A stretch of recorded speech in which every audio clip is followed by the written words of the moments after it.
Hi ಎಲ್ಲ ವಿದ್ಯಾರ್ಥಿಗಳಿಗೆ Educare Karnataka ಚಾನಲ್ಗೆ ಸ್ವಾಗತ. ಚಾಯ್ಸ್ 1 ಮತ್ತು ಚಾಯ್ಸ್ 2 ಇದ್ರ ಬಗ್ಗೆ ಆಲ್ರೆಡಿ ವಿಡಿಯೋನ ಮಾಡಿದ್ದೀನಿ, ನೀವೆಲ್ಲರೂ ಕೂಡ ನೋಡಿದ್ದೀರಾ ಅಂತ ಅನ್ಕೊಂಡಿದ್ದೀನಿ. ಅಕಸ್ಮಾತ್ ಆಗಿ ನೋಡದೇ ಇದ್ರೆ ನೋಡಿ, ಚಾಯ್ಸ್ 1 ಮತ್ತು ಚಾಯ್ಸ್ 2 ಬಗ್ಗೆ ನಿಮಗೆ ಬೇಕಾದಂತಹ ಎಲ್ಲ ಇನ್ಫಾರ್ಮೇಶನ್ಸ್ ನಿಮಗೆ ಸಿಗುತ್ತೆ. ನಂತರ ಈ ವಿಡಿಯೋದಲ್ಲಿ ಚಾಯ್ಸ್ 3 ಮತ್ತು ಚಾಯ್ಸ್ 4 ಬಗ್ಗೆ ತಿಳಿದುಕೊಳ್ತಿದ್ದೀವಿ. ನಂತರ ಈ ವಿಡಿಯೋದಲ್ಲಿ ಹೇಳ್ತಿರುವಂತಹ ಇನ್ಫಾರ್ಮೇಶನ್ಸ್ ಏನಿದೆ ಇದು KCET ರಿಲೇಟೆಡ್ ಕೋರ್ಸಸ್ ಏನಿದಾವೆ ಅಂದ್ರೆ ಈಗ engineering, BSc nursing, pharmacy, agriculture, veterinary, forestry ಈ ಎಲ್ಲಾ ಕೋರ್ಸ್ಗಳಿಗೆ ಅಪ್ಲೈ ಆಗುವಂಥದ್ದು. ಈಗ ಯಾವ್ದಾದ್ರು ವಿದ್ಯಾರ್ಥಿಗಳು ಅಂದ್ರೆ ನೀಟ್ಗೆ ಸಂಬಂಧ ವಿದ್ಯಾರ್ಥಿಗಳು, ಮೆಡಿಕಲ್, ಡೆಂಟಲ್, ಆಯುಷ್ ಈ ಕೋರ್ಸ್ಗೋಸ್ಕರ ಕೌನ್ಸಿಲಿಂಗ್ ಅಲ್ಲಿ ಪಾರ್ಟಿಸಿಪೇಟ್ ಮಾಡ್ತಾರಂತ ವಿದ್ಯಾರ್ಥಿಗಳು ಈ ವಿಡಿಯೋ ನೋಡ್ತಾ ಇದ್ರೆ ನಿಮಗೆ ಈ ಚಾಯ್ಸ್ ಎಂಟ್ರಿ ಪ್ರೊಸೀಜರ್ ಸ್ವಲ್ಪ ಚೇಂಜ್ ಆಗುತ್ತೆ, ರೂಲ್ಸ್ ಅಂಡ್ ರೆಗ್ಯುಲೇಷನ್ ಸ್ವಲ್ಪ ಚೇಂಜ್ ಇರುತ್ತೆ. ಅದಕ್ಕೆ ಸಂಬಂಧ ಅಫಿಷಿಯಲ್ ನೋಟಿಫಿಕೇಶನ್ ಬಂದ ನಂತರ ನಿಮಗೆ ಇನ್ಫಾರ್ಮೇಶನ್ ಕೊಡ್ತೀನಿ, ಓಕೆನಾ? ಸರಿ, ಹಾಗಿದ್ರೆ ಯಾವ ವಿದ್ಯಾರ್ಥಿಗಳು KCET ರಿಲೇಟೆಡ್ ಕೋರ್ಸ್ಗೋಸ್ಕರ ಕೌನ್ಸಿಲಿಂಗ್ ಅಲ್ಲಿ ಪಾರ್ಟಿಸಿಪೇಟ್ ಮಾಡ್ತಾ ಇರ್ತೀರಿ, ಅವರಿಗೆ ಈಗ ಫಸ್ಟ್ ರೌಂಡ್ ಅಲ್ಲಿ ಕಾಲೇಜ್ ಅಲಾಟ್ ಆಯ್ತು ಅಂದ್ಕೋಣ. ಆವಾಗ ಯಾವ ವಿದ್ಯಾರ್ಥಿಗಳು ಚಾಯ್ಸ್ 3 ಸೆಲೆಕ್ಟ್ ಮಾಡಬೇಕು ಮತ್ತು ಯಾವ ವಿದ್ಯಾರ್ಥಿಗಳು ಚಾಯ್ಸ್ 4 ಸೆಲೆಕ್ಟ್ ಮಾಡಬೇಕು ಇದನ್ನು ತಿಳ್ಕೊಳ್ತಾದ್ರೆ ಮೊದಲಾಗಿ ಚಾಯ್ಸ್ 4 ಬಗ್ಗೆ ತಿಳ್ಕೊಂಡ್ಬಿಡೋಣ. ಯಾಕಂತ ಹೇಳಿದ್ರೆ ಅದ್ರ ಬಗ್ಗೆ ಎಕ್ಸ್ಪ್ಲೈನ್ ಮಾಡೋದು ಕಡಿಮೆ ಇದೆ, ಓಕೆನಾ? ಸರಿ, ಹಾಗಿದ್ರೆ ಈಗ ಒಬ್ಬ ಸ್ಟೂಡೆಂಟ್ಗೆ ಕಾಲೇಜ್ ಅಲಾಟ್ ಆಯಿತು, ಅವರು ಚಾಯ್ಸ್ 4 ಯಾವಾಗ ಸೆಲೆಕ್ಟ್ ಮಾಡಬಹುದು ಅಥವಾ ಯಾವ ಕಂಡೀಷನ್ ಸೆಲೆಕ್ಟ್ ಮಾಡಬಹುದು ಅಂತ ಹೇಳಿದ್ರೆ ಅವರಿಗೆ ಕೌನ್ಸಿಲಿಂಗ್ ಅಲ್ಲಿ ಪಾರ್ಟಿಸಿಪೇಟ್ ಮಾಡೋದಕ್ಕೆ ಇಷ್ಟ ಇಲ್ಲ, ಅಂದ್ರೆ ಅಲಾಟ್ ಆದ ಕಾಲೇಜ್ ಕೂಡ ಇಷ್ಟ ಇಲ್ಲ, ನನ್ನ ರ್ಯಾಂಕ್ ಪ್ರಕಾರ ಮತ್ತು ಒಳ್ಳೆ ಕಾಲೇಜ್ ಸಿಗತ್ತೆ ಅದು ಅನಿಸ್ತಾ ಇಲ್ಲ. ಅಂತ ಸಂದರ್ಭದಲ್ಲಿ ಅವ್ರೇನ್ ಮಾಡಬಹುದು, ಚಾಯ್ಸ್ 4 ಅನ್ನ ಕೊಟ್ಟು ಕೌನ್ಸಿಲಿಂಗ್ ಇಂದ ಎಕ್ಸಿಟ್ ಆಗಬಹುದು. ಈಗ ಯಾವುದಾದ್ರು ವಿದ್ಯಾರ್ಥಿಗಳು ನಾನೀಗ ಮ್ಯಾನೇಜ್ಮೆಂಟ್ ಸೀಟ್ ಅನ್ನ ತೆಗೆದುಕೊಂಡು ಆಗಿದೆ, ನಂಗೆ ಮ್ಯಾನೇಜ್ಮೆಂಟ್ ಸೀಟ್ ಸಿಕ್ಕಿದೆ, ಸೊ ನಾನೀಗ ಕೌನ್ಸಿಲಿಂಗ್ ಅಲ್ಲಿ ಕಂಟಿನ್ಯೂ ಮಾಡಲ್ಲ, ಆ ರೀತಿ ಇದ್ರೆ ಅಂಥ ವಿದ್ಯಾರ್ಥಿಗಳು ಏನು ಮಾಡ್ಬೋದು ಹೇಳಿ, ಏನು ಮಾಡ್ಬೋದು ಕಮೆಂಟ್ ಬಾಕ್ಸ್ ಇರುತ್ತೆ, ಚಾಯ್ಸ್ 4 ಅನ್ನು ಸೆಲೆಕ್ಟ್ ಮಾಡಿ ಕೌನ್ಸಿಲಿಂಗ್ ಇಂದ ಎಕ್ಸಿಟ್ ಆಗಬಹುದು, ಓಕೆನಾ? ನಂತರ ಈಗ ಚಾಯ್ಸ್ ಎಂಟ್ರಿ ಮಾಡುವಂತಹ ವಿದ್ಯಾರ್ಥಿಗಳು ಯಾರು ಅಂತ ಹೇಳಿದ್ರೆ ಅವರಿಗೆ ಕಾಲೇಜ್ ಅಲಾಟ್ ಆಗಿದ್ರೆ ಅವ್ರೇನ್ ಮಾಡ್ಬೋದು, ಚಾಯ್ಸ್ ಎಂಟ್ರಿ ಮಾಡಬಹುದು. ಈಗ ಕಾಲೇಜ್ ಅಲಾಟೇ ಆಗಿಲ್ಲ ಫಸ್ಟ್ ರೌಂಡ್ ಅಂತ ಹೇಳಿದ್ರೆ ಅಂತಹ ವಿದ್ಯಾರ್ಥಿಗಳಿಗೆ ಚಾಯ್ಸ್ ಎಂಟ್ರಿಗೆ ಆಪ್ಷನ್ ಇರಲ್ಲ, ಸರಿನಾ? ಕಾಲೇಜ್ ಅಲಾಟ್ ಆದ್ರೆ ಮಾತ್ರ ಚಾಯ್ಸ್ ಎಂಟ್ರಿ ಮಾಡಬೇಕು.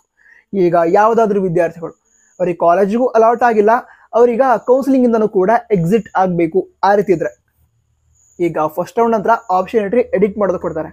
ಆ ಎಡಿಟ್ ಮಾಡೋದಕ್ಕೆ ಆಪ್ಷನ್ ಕೊಟ್ಟಿರ್ತಾರಲ್ವಾ, ಅದ್ರೊಳಗಡೆ ನಿಮ್ಮ ಆಪ್ಷನ್ ಎಂಟ್ರಿ ಲಿಸ್ಟ್ ಅಲ್ಲಿ ಇರುವಂತಹ ಕಾಲೇಜನ್ನ ಡಿಲೀಟ್ ಮಾಡಬಹುದು ಅಥವಾ ಅದರ ಆರ್ಡರ್ನ ಚೇಂಜ್ ಮಾಡಬಹುದು, ಈ ರೀತಿ ಆಪ್ಷನ್ ಇರುತ್ತೆ.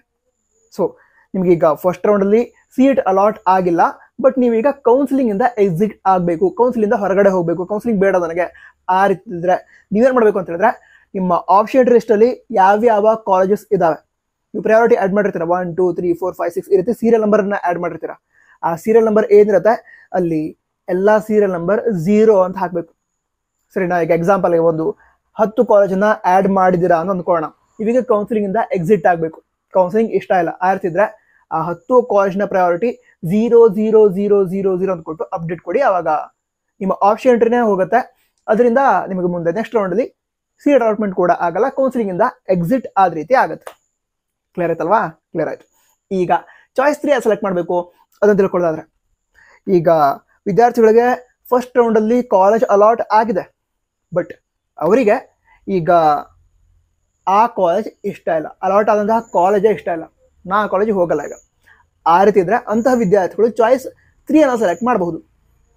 ನಂತರ ನಾನು ನಿಮಗೆ ಆಲ್ರೆಡಿ ಆಪ್ಷನ್ ಎಂಟ್ರಿ ಮಾಡ್ಬೇಕಾದ್ರೆ ಹೇಳಿದ್ದೆ, ನಿಮಗೆ ಯಾವ ಕಾಲೇಜ್ ಇಷ್ಟ ಇದೆಯೋ ಅದನ್ನಷ್ಟೇ ಆಪ್ಷನ್ ಎಂಟ್ರಿ ಲಿಸ್ಟ್ಗೆ ಆ್ಯಡ್ ಮಾಡ್ಕೊಳ್ಳಿ ಅಂತ, ಸರಿನಾ? ಸೊ ಈ ರೀತಿ ಸಿಚುವೇಶನ್ ತಂದಿಟ್ಕೋಬೇಡಿ. ಅದು ಯಾವುದನ್ನು ಕಾಲೇಜ್ ಅಲಾಟ್ ಆಯಿತು, ನಂಗೆ ಆ ಕಾಲೇಜೇ ಇಷ್ಟ ಇಲ್ಲಾಗಿತ್ತು, ಯಾರು ಆ್ಯಡ್ ಮಾಡಿದ್ರು ಗೊತ್ತಿಲ್ಲ, ಆ ರೀತಿ ಎಲ್ಲ ಹೇಳ್ತಾರೆ ಕೆಲವರು.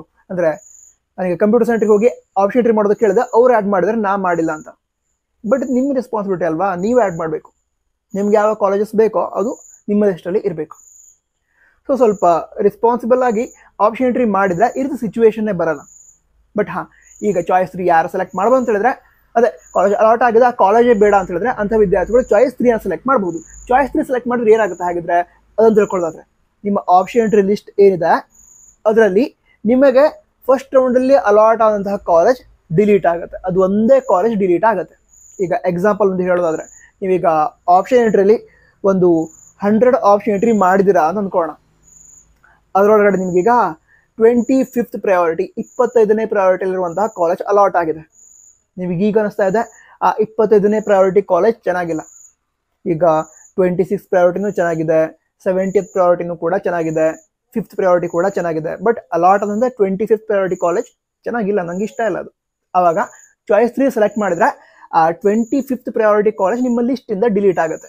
ನಾನು ಈಗಾಗಲೇ ಹೇಳಿದ್ದೆ, ನೀವು ಟೋಟಲ್ 100 ಕಾಲೇಜ್ನ ಆಪ್ಷನ್ ಎಂಟ್ರಿ ಮಾಡಿದ್ದೀರಾ, ಆವಾಗ ಆ 25th ಪ್ರಯಾರಿಟಿ ಏನಿದೆ ಅದು ಡಿಲೀಟ್ ಆಗುತ್ತೆ. ಅದನ್ನು ಬಿಟ್ಟು ನಿಮ್ಮ ಪ್ರಯಾರಿಟಿ ಲಿಸ್ಟಲ್ಲಿರುವಂತಹ 99 ಕಾಲೇಜಸ್ ಹಾಗೆ ಇರುತ್ತೆ, ಸರಿನಾ? ಅದರಲ್ಲಿ ಬೇರೆ ಯಾವ್ದಾದ್ರು ಕಾಲೇಜ್ ನಿಮ್ಗೆ ಅಲಾಟ್ ಆಗತ್ತಾ ಅಂತ ಚೆಕ್ ಮಾಡ್ತಾರೆ ಸೆಕೆಂಡ್ ರೌಂಡಲ್ಲಿ, ಆವಾಗ ಅಲಾಟ್ ಆಗುತ್ತೆ. ಓಕೆನಾ? ನಂತರ ಈಗ ಫಸ್ಟ್ ರೌಂಡ್ ಆದ ನಂತರ ಸೆಕೆಂಡ್ ರೌಂಡ್ ಸ್ಟಾರ್ಟ್ ಆಗೋಕ್ಕಿಂತ ಮೊದಲು ಆಪ್ಷನ್ ಎಂಟ್ರಿ ಏನಿದೆ ಅದನ್ನು ಎಡಿಟ್ ಮಾಡೋದಕ್ಕೆ ಚಾನ್ಸ್ ಕೊಡ್ತಾರೆ, ಸರಿನಾ? ಅವಾಗ ಎಡಿಟ್ ಮಾಡೋದಕ್ಕೆ ಚಾನ್ಸ್ ಕೊಟ್ಟಾಗ ನಿಮ್ಮ ಆಪ್ಷನ್ ಎಂಟ್ರಿ ಲಿಸ್ಟ್ ಏನಿದೆ ಅದರಲ್ಲಿ ಯಾವ್ದಾದ್ರು ಕಾಲೇಜ್ ಬೇಡ ಅಂತ ಹೇಳಿದ್ರೆ ಅದನ್ನು ಡಿಲೀಟ್ ಮಾಡ್ಬೋದು. ನಂತರ ಕಾಲೇಜ್ನ ಆರ್ಡರನ್ನು ಚೇಂಜ್ ಮಾಡ್ಬೋದು. ನಂತರ ಚಾಯ್ಸ್ 3 ಯಾಕೆ ಸೆಲೆಕ್ಟ್ ಮಾಡಿರ್ತೀರಿ ಹೇಳಿ, ನಿಮಗೆ ಅಲಾಟ್ ಆದಂತಹ ಕಾಲೇಜ್ ಇಷ್ಟ ಇಲ್ಲ ಅಂತ.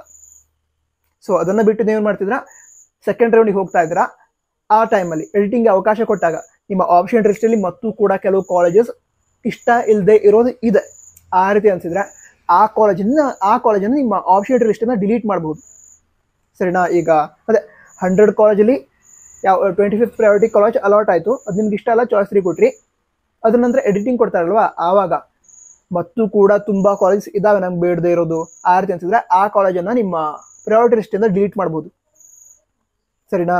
ನಂತರ ಆರ್ಡರ್ನ ಚೇಂಜ್ ಮಾಡ್ಬೋದು ಅಂತ ಹೇಳಿದ್ರೆ, ಆರ್ಡರ್ನ ಚೇಂಜ್ ಮಾಡೋದು ಅಂತ ಹೇಳಿದ್ರೆ ಈಗ ಅದೇ 28th ಪ್ರಯಾರಿಟಿ ಏನಿದೆ ಆ ಕಾಲೇಜ್ ತುಂಬ ಚೆನ್ನಾಗಿದೆ, ಅದು ನಾನೀಗ 6th ಪ್ರಯಾರಿಟಿಗೆ ಸೆಟ್ ಮಾಡ್ತೀನಿ, ಆ ರೀತಿ ಇದ್ರೆ ಸೆಟ್ ಮಾಡ್ಬೋದು, ಸರಿನಾ? ಅದೇ ರೀತಿ ಸೆಕೆಂಡ್ ಪ್ರಯಾರಿಟಿ ಕಾಲೇಜ್ ಏನಿದೆ ಅದನ್ನು ಈಗ 8th ಪ್ರಯಾರಿಟಿ ಸೆಟ್ ಮಾಡೋಣ ಅಂತ ಹೇಳಿದ್ರೆ ಸೆಟ್ ಮಾಡ್ಬೋದು. ಈ ರೀತಿ ಆರ್ಡರ್ನ ಚೇಂಜ್ ಮಾಡೋದಕ್ಕೆ ಅವಕಾಶ ಇರುತ್ತೆ.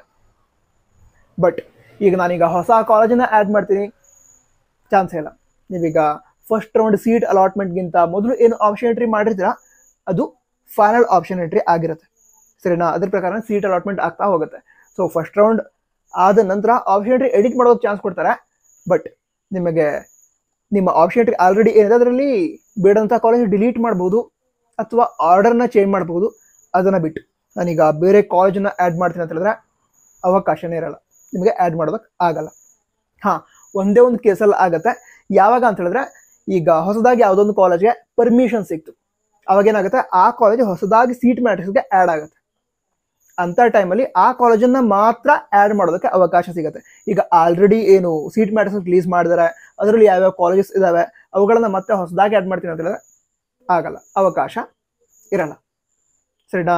ನಂತರ ಫೀ ಪೇಮೆಂಟ್ ಮಾಡಬೇಕಾಗತ್ತಾ ಅಂತ ಕೇಳಿದರೆ ಫೀ ಪೇಮೆಂಟ್ ಮಾಡೋ ಅವಶ್ಯಕತೆ ಇರಲ್ಲ, ಓಕೆನಾ? ಅಂದರೆ ನಿಮಗೆ ಸಿಕ್ಕಿರುವಂಥ ಸೀಟನ್ನು ಕ್ಯಾನ್ಸಲ್ ಮಾಡ್ಕೊಂಡು ಸೆಕೆಂಡ್ ರೌಂಡಿಗೆ ಹೋಗ್ತಾ ಇರ್ತೀರಾ, ಸೊ ಫೀ ಪೇಮೆಂಟ್ ಮಾಡೋ ಅವಶ್ಯಕತೆ KCET ರಿಲೇಟೆಡ್ ಕೋರ್ಸ್ಗೆ ಸಂಬಂಧಿಸಿದಂತೆ ಕೌನ್ಸಿಲಿಂಗಲ್ಲಿ ಪಾರ್ಟಿಸಿಪೇಟ್ ಮಾಡುವಂಥ ವಿದ್ಯಾರ್ಥಿಗಳಿಗೆ ಇರಲ್ಲ.